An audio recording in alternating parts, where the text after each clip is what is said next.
This is the weekly sales meeting for August 14th, 2022. My name is Chris Fleming. You can reach me at chris@cdmediaconsulting.com or just go to the website at cdmediaconsulting.com. Today's topic is the two characteristics I cannot teach: desire and curiosity. For most of my adult life, I've been in some sort of leadership role, many hours invested in the art of training people, training them in how to navigate the landmines of the selling world and the world in general. What was plain very early, and remains so, is the two major traits any successful person must have.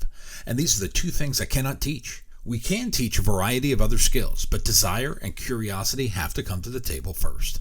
As I have learned, sometimes the hard way, you can't make people care. That's desire. And you can't make them want more. That's curiosity. They have to bring that to the table. It must be inherent.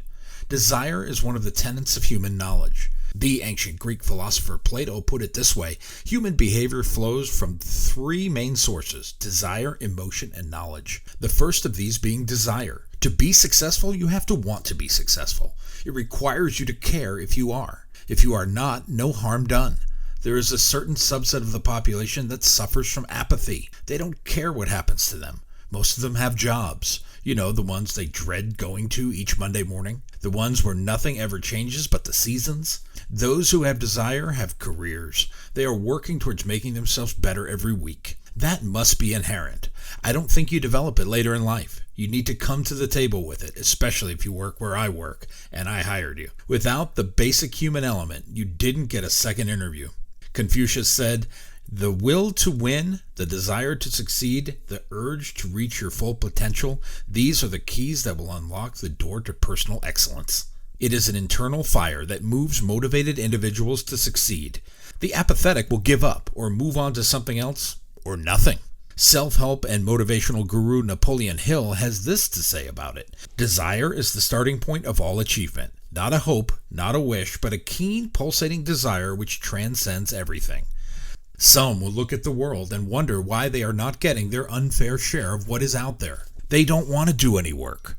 They expect Providence will drop in their laps. These would be good targets for P.T. Barnum, while people with that natural internal driver will look for ways to make that happen for themselves. This idea has been around in more than modern society. Back in the days of Aristotle, he observed similar ideas. He stated all human actions have one or more of these 7 causes: chance, nature, compulsion, habit, reason, passion, desire. Without desire, we never get to curiosity.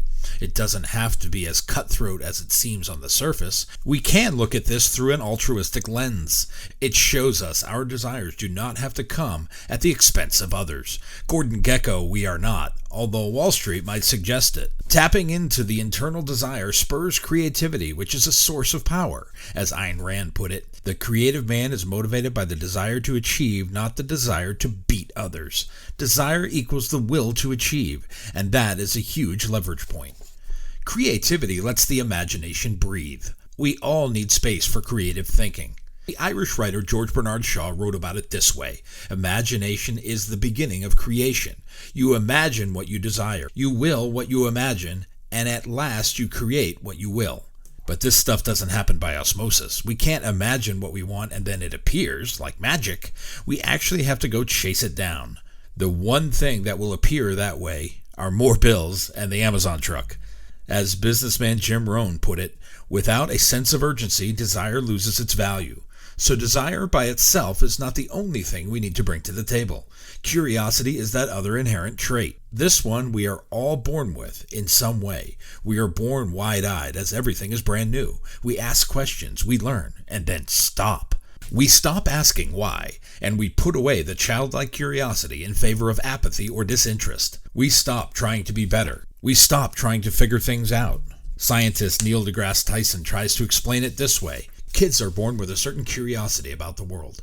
What adults primarily do in the presence of kids is unwittingly thwart the curiosity of children. He blames the adults in the room for shifting the curiosity of kids so our kids don't grow up to be curious. If you're a parent, don't do that. Makes my job harder when they finally get to me. I find curious people tend to read more. They spend more time trying to understand the way of the world, to make it work for them, not the other way around. The English author Samuel Johnson is someone I often quote. He wrote this: "Curiosity is one of the most permanent and certain characteristics of a vigorous intellect." Yes, I am saying people who are curious tend to have higher than average intellect. They can take the expert's position when they achieve it. They are not spouting hot air. We have plenty of politicians to provide hot air and greenhouse gases if they speak from the other end. If you own this natural curiosity, your potential is uncapped. You will always be learning something new, or acquiring new skills, or practicing new ways to make what you want happen.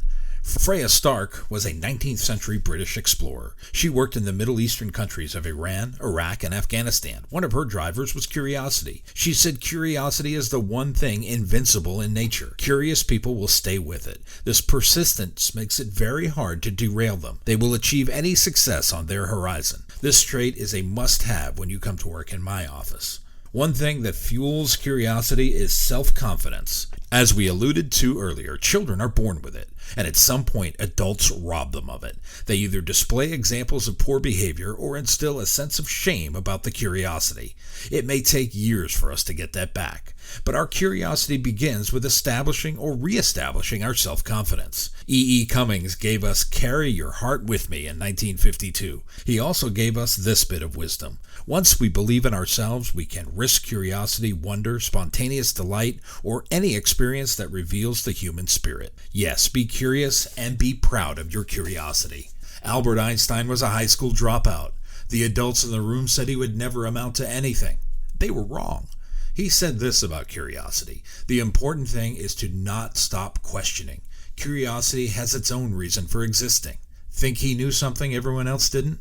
Maybe a few things. The 18th century British statesman Edmund Burke put it this way: "The first and simplest emotion which we discover in the human mind is curiosity. Yes, we are born with it. Later we lose it, for a period. The mark of our success is when we get it back, and what possibilities we create with it. Have the desire and use it to reignite your curiosity. Those two key characteristics will take you anywhere you want to go. Find an outlet to harness that energy, and it will drive your business."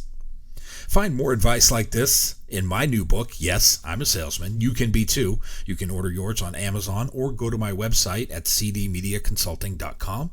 I also have a new book on leadership. It's called You Can't Lead from the Back of the Room, also available on Amazon or at cdmediaconsulting.com.